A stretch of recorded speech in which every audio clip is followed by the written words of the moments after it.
Controlling होता है अपने राइट्स और अपने कंट्रोल की हदूद से बाहर जाके जब कोई कंट्रोल करता है। यानी कि मिसाल के तौर पे कुछ तो होते हैं ना लोगों के पास कंट्रोलिंग राइट्स, उनकी अंडरस्टैंडिंग है कि कंट्रोलिंग राइट्स क्या होते हैं। नहीं, मतलब हर जगह किसी ना किसी के पास कुछ हद तक कंट्रोलिंग राइट्स होते हैं। जैसे घर पे हैं तो पेरेंट्स के पास कुछ कंट्रोलिंग राइट्स हैं, स्कूल में हैं तो टीचर्स के पास कुछ कंट्रोलिंग राइट्स हैं, और अगर आप जॉब पर हैं तो आपके जो सुपरवाइज़र या बॉस है उसके पास कुछ कंट्रोलिंग राइट्स हैं, ठीक है। लेकिन जब वो लोग उस राइट्स की लिमिट से आगे बढ़ते हैं तो फिर प्रॉब्लम है, वहाँ उसको हम नेगेटिव कंट्रोलिंग कहते हैं। कुछ हद तक तो जाहिर है आपको कंट्रोल करने के राइट्स होते हैं, कुछ हद तक हुकूमत को राइट्स होते हैं, कुछ हद तक पेरेंट्स को होते हैं, एल्डर सिबलिंग्स को होते हैं। So there are right controlling rights and then there is people who cross that limit. तो अपनी लिमिट से ज़्यादा आगे बढ़ के जब कोई करता है, जैसे आपको यहाँ पे स्टाफ कुछ चीज़ों पे कंट्रोल अगर करता है, they are rightful to do so, but if they cross that limit, जो कि अगर ऐसा कभी हो तो फिर वो गलत हो जाता है। तो there is a very fine line between the two, और वो डिफ्रेंशिएट करना आना चाहिए। आप ये नहीं कह सकते कि कोई मुझे कुछ नहीं कहे। Some people have to manage you, but beyond managing sometimes they go into controlling, extra controlling, वहाँ गलत हो जाता है। तो वो है वायलेंस में आता। विड्रॉइंग एक्सक्यूज से भी होता है और विड्रॉइंग गुस्से से भी होता है, ठीक है। Sometimes people just walk out in aggression, sometimes they make an excuse about it कि मुझे कोई काम याद आ गया है, मैं काम से निकल रहा हूँ। इसका मतलब क्या है कि वो बहाना बना के या तो निकल जाते हैं या गुस्सा दिखा के निकल जाते हैं। विड्रॉ हैपन्स बोथ वेज, क्योंकि जब आप अब्रप्टली चले जाएंगे तो पीछे वाला रेस्टलेस है, उसे कुछ नहीं समझ आ रही दोबारा बात कब होगी, उसका मामला सॉल्व होगा नहीं होगा, दोबारा मुलाकात भी होगी कि नहीं, कोई आइस ब्रेक कराने वाला होगा कि नहीं होगा। कंफ्यूजन से परेशानी बढ़ती है, परेशानी से फिर गुस्सा आ जाता है, कभी उसमें डिप्रेशन आएगा, कभी उसमें एग्रेशन आएगा, फिर वो एक इंसान इन फीलिंग्स में फंसा रहेगा। It always has the same consequences, उसका नुकसान सेम है, मसला हल नहीं होता। तो डिफरेंस जो हम बता रहे थे विड्रॉइंग का और सेफ एग्जिट का, वो ये है कि सेफ एग्जिट में कंसेंट शामिल होता है दूसरे बंदे का, थोड़ा बहुत या ज़्यादा, ये आपकी कन्विंसिंग स्किल्स पे डिपेंड करता है कि आप उसे कितना राज़ी कर लेते हैं कि हमें सेफ एग्जिट लेना चाहिए, या आप कितना राज़ी कर लेते हैं। इस पे डिपेंड करेगा कि वो अपना कितना कंसेंट उसमें डाल रहा है, खुशी खुशी डाल रहा है, मजबूरी में मान रहा है। लेकिन ईदर वे उसमें सेफ एग्जिट में कंसेंट शामिल होता है और उसमें कोई फ्यूचर का टेंटेटिव टाइम शामिल होता है कि फ्यूचर में इस बारे में बात करेंगे। फ्यूचर कुड भी शाम को, यानी दोपहर को बात हो रही है तो आप कह सकते हैं शाम को इस बारे में डिनर पे बात करेंगे, दैट इज ऑल्सो फ्यूचर। या हम कहते हैं कि मैं कल काम से फ्री हो जाऊंगा, will talk about it tomorrow. ये भी तो बात है ना, आपने अपनी क्रेडिबिलिटी बिल्ड करोगे तो अगली बार कोई आपको सेफ एग्जिट देगा। अगर आप सेफ एग्जिट को 2-3 दफा मिस यूज करोगे तो चौथी दफा कोई सेफ एग्जिट देगा नहीं, क्योंकि अभी क्रेडिबिलिटी कोई नहीं है। सो सिंपल डिफरेंस विड्रॉ और सेफ एग्जिट का, you have the consent of both the parties, और if they are more than 2 से ज़्यादा लोग इन्वॉल्व हैं, 3-4 लोग इन्वॉल्व हैं, you have the consent of everybody, and at the same time you have a time in the future to solve it or to resume a conversation. एक crucial conversation वैसे भी जब शुरू होती है ना तो उसके वो टाइम बार्ड होनी चाहिए, अनलिमिटेड टाइम पीरियड के लिए नहीं शुरू होनी चाहिए क्रूशल कन्वर्सेशन। कोई बहुत इंपॉर्टेंट टॉपिक है जिसके बारे में आपने बात करनी है ना, तो वो टाइम बार्ड होनी चाहिए कि हम 1 घंटा या 2 घंटा इस पे बात करेंगे और उसके बाद फिर हम इसको वाइंड अप करके नेक्स्ट टाइम पे पोस्टपोन कर, अगर ये उस टाइम में सॉल्व हो गई वेल एंड गुड, नेक्स्ट में करेंगे। लेकिन टाइम बार्ड होनी चाहिए, वरना मैंने लोगों की कन्वर्सेशंस, क्रूशियल कन्वर्सेशंस 8 से 9 घंटे भी चलते देखी हैं, और उसका नतीजा एंड में विड्रॉइंग में निकलता है, अटैकिंग में भी चला जाता है, अटैकिंग में भी चला फ्रस्ट्रेशंस जाता है, बहुत हो कुछ दिन का जाते हैं। गैप भी आ जाता है, कुछ दिन के बाद फिर दोबारा होता है, फिर दोबारा 8 से 9 घंटे, बीच में मीडिएटर भी बैठे हैं, बीच में मेन कंसर्न बंदा भी बैठा है, लेकिन टाइम बार्ड नहीं थी, कोई लिमिट नहीं थी।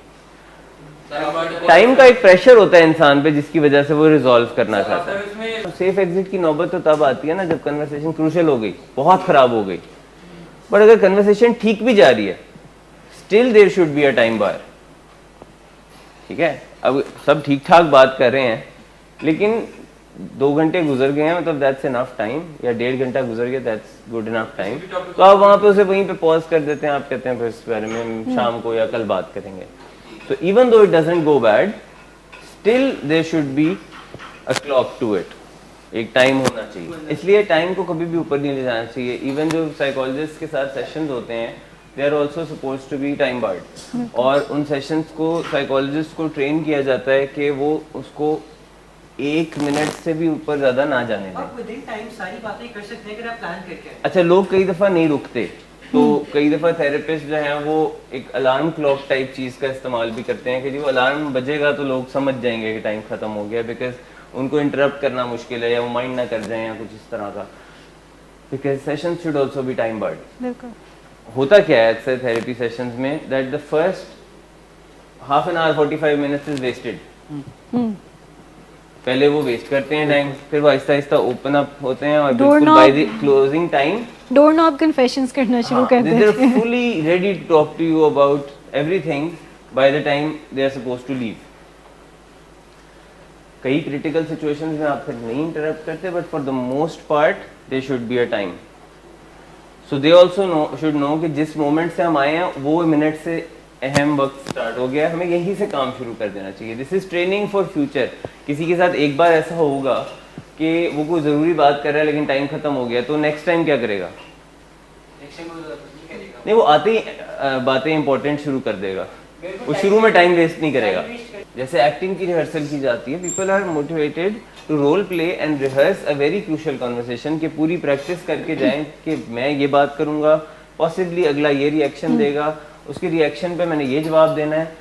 हर चीज़ को पहले से इतना प्रिपेयर करें कि उस टाइम पे सीधा फ्लुएंटली हो जाए, so they don't distract themselves। इसी तरह क्रूशियल कन्वर्सेशन के स्किल्स में ही आता है focus on what you really want. 7 habits के स्किल्स में आता है to begin with the end in mind. अपना फोकस अपनी चीज़ के ऊपर रखें, उससे जो डिस्ट्रैक्ट हो जाते हैं साइड पे चल पड़ते हैं। आप कन्वर्सेशन शुरू करते हैं तो आपको एंड पे क्या रिजल्ट चाहिए ये पहले से सोच लें, और फिर जब भी आपकी कन्वर्सेशन उस रिजल्ट से दूर जाने की तरफ जा रही है, you bring it back, right. तो अगर मैं आपने कहूँ ना कि आपने वो गली के एंड तक वहां तक पहुंचना है, तो you keep your focus to the end, because if you don't, फिर आप राइट लेफ्ट चल जाएंगे। आप में से कुछ स्विमिंग करता है? अच्छा, स्विमिंग कभी गॉगल्स के बगैर की है? हाँ, तो उसमें आपको पानी में नजर नहीं आता, और उसमें फिर आप टेढ़े मेढ़े चले जाते हैं, वो तो एक चीज है ना, लेकिन आप उसमें you don't have a straight line, आपका फोकस नहीं होता कि आपने पहुंचना किधर है, इसलिए आप राइट लेफ्ट कहीं भी चले जाते हैं। Now if somebody is in the middle of the ocean और उसका आगे किसी चीज के ऊपर मार्क नहीं है कि मैंने यहाँ पहुंचना है, तो आपके ख्याल में वो सीधा चल सकता है? वो नहीं चल सकता सीधा। बट अगर even in the ocean they see an island दूर साइट में, तो साइट अगर उसके ऊपर है तो फिर वो सीधा चलने जाएंगे। कि आपको चाहिए क्या है, what is it that you need from the conversation. अगर आप उस पर से डिस्ट्रैक्ट हो रहे हैं, अगर आप उसमें से राइट लेफ्ट जा रहे हैं, अपने आप को वापस लाएं, वापस सीधा कर लें। हर थोड़ी देर बाद अपने आप को एनालाइज कर लें कि मैं ठीक जा रहा हूँ, थोड़ी थोड़ी देर बाद चेक कर लें, मतलब क्या ऐसी चीज़ें होती हैं जो हमें मेन चीज़ से हटा लेती हैं। कई दफ़ा लोग जो हैं वो असल टॉपिक से हट के दूसरे को तकलीफ़ पहुंचाने में, उसको टॉन्ट करने में, सरकास्टिक होने में, इसमें मसरूफ़ हो जाते हैं। they start trying to win the conversation and lose the bigger perspective. ठीक है, lose the bigger perspective कि ओवरऑल जो आप करने आए हैं वो ख़राब हो जाता है. इससे लोग डिस्ट्रैक्ट हो जाते हैं. किसी की पुरानी बुरी आदतें हैं उसको बताना जिससे कि वो शर्मिंदा हो, ताकि वो थोड़ा सा कमज़ोर पोजीशन में चला जाए. So these are the things that distract you from the main goal, and then you have to keep trying to bring yourself back on track. अभी हम जब स्टेज पे गए होते हैं, चलो even though this is not crucial conversation, but how many times does it happen that we get distracted? कितनी दफ़ा होता है कि मतलब आप में से कोई एग्जांपल देता है और हम मेन चीज़ से हट के उस तरफ चल पड़ते हैं, और कितनी दफ़ा हमें उसको वापस लाना पड़ता है. जो म्यूचुअल रिस्पेक्ट है वो हो जाती है ख़राब अक्सर लोगों से, क्योंकि उनके इमोशंस कंट्रोल में नहीं होते हैं, वो नहीं कुछ कहना चाह रहे होते हैं. ये हमसे 100 दफ़ा हो जाती है ये चीज़ कि जो हम नहीं कहना चाह रहे हमारे मुंह से निकल जाती है, और निकलते ही हमें एहसास हो जाता है या नहीं निकलनी चाहिए थी, या अगर हमें नहीं होता एहसास तो अगला एहसास दिला देता है, वो कह देता है कि मुझे आपकी इस बात से तकलीफ़ हुई है. तो उसका फ़ौरन सबसे आसान हल तो ये है ना कि आप उस चीज़ को रबर से मिटा दें. अब अपोलोजाइज कर लें उसी वक्त right away, so that it does not stay in someone's head for long, it doesn't linger on in the future. ये बात लंबी हो ही ना. आपने कुछ गलत लिख दिया, फौरी तौर पे क्या करते हैं, टेक्स्ट मैसेज लिखते हैं, गलत लिखा जाता है, क्या करते हैं फौरन? अच्छा, तो कन्वर्सेशन में erasing, sort of erasing is apologise. आप पेंसिल से लिखे हुए को मिटाते हैं तो 90% मिट जाता है, थोड़ा सा रह जाता है ना, 90% हल हो जाएगा. देयर इज अ 10% जो थोड़ा बहुत, लेकिन वो भी चला जाएगा if you apologise right away, क्योंकि हो तो जाती है हमसे गलती, गुस्सा कर तो हम जाते हैं, और लाइक आई सेड कभी हमें फ़ौरन खुद पता चल जाता है, कभी सामने वाला बता देता है. तो पहली कोशिश ना करें म्यूचुअल रिस्पेक्ट खराब. दूसरी बात यह हो गई है, फ़ौरन पता लगा है, अपोलोजाइज. म्यूचुअल पर्पस और म्यूचुअल रिस्पेक्ट की आप बात समझ गए. अपोलोजाइज हो गया. अब कंट्रास्टिंग है. कंट्रास्टिंग अपोलॉजी की एक किस्म है. ये इसमें आप कंट्रास्टिंग में बेसिकली आप मिसअंडरस्टैंडिंग को क्लियर करते हैं, that I did not mean to do this, I meant to do that. मैं ये नहीं करना चाहता था, मेरा मकसद ये था. क्योंकि कितनी बार होता है लोग आपका मकसद गलत समझ लेते हैं, आपकी बात को गलत इंटरप्रेट कर लेते हैं. तो वो जो आपकी बात को गलत इंटरप्रेट करते हैं, आप फौरी तौर पे उसे करेक्ट कर देते हैं. मतलब मेरा मकसद तुम्हारे पे रोब झाड़ना नहीं था, मेरा मकसद था कि मैं कोई थोड़ा मशवरा दे दूं कि तुम ये ठीक काम इस तरह से कर सकते हो. ये लोग फौरी तौर पे गुस्सा करते हैं कि why are you being my boss, मेरे पे हुक्म क्यों चला रहे हो, तुम कौन हो मुझे ये कहने वाले. तो ये जब लोगों को ये मिसअंडरस्टैंडिंग्स होती हैं तो you contrast and you clear their misunderstanding by saying मेरा मकसद ये नहीं था, वो जो भी है वो एक्सप्लेन करें, this is what I meant to do. सही है. सो ये अपोलोजाइजिंग की एक टाइप ही हो गई, that somebody misunderstood and you clarify. ये मत सोचें कि मैं क्यों क्लैरिफाई करूं, समझता रहे जो समझता है, जो उसका दिल करे समझे, व्हाई शुड आई क्लैरिफाई. इसमें ये वाला मैटर नहीं होना चाहिए. आप फौरी तौर पे उसकी गलतफहमी को ठीक कर दें.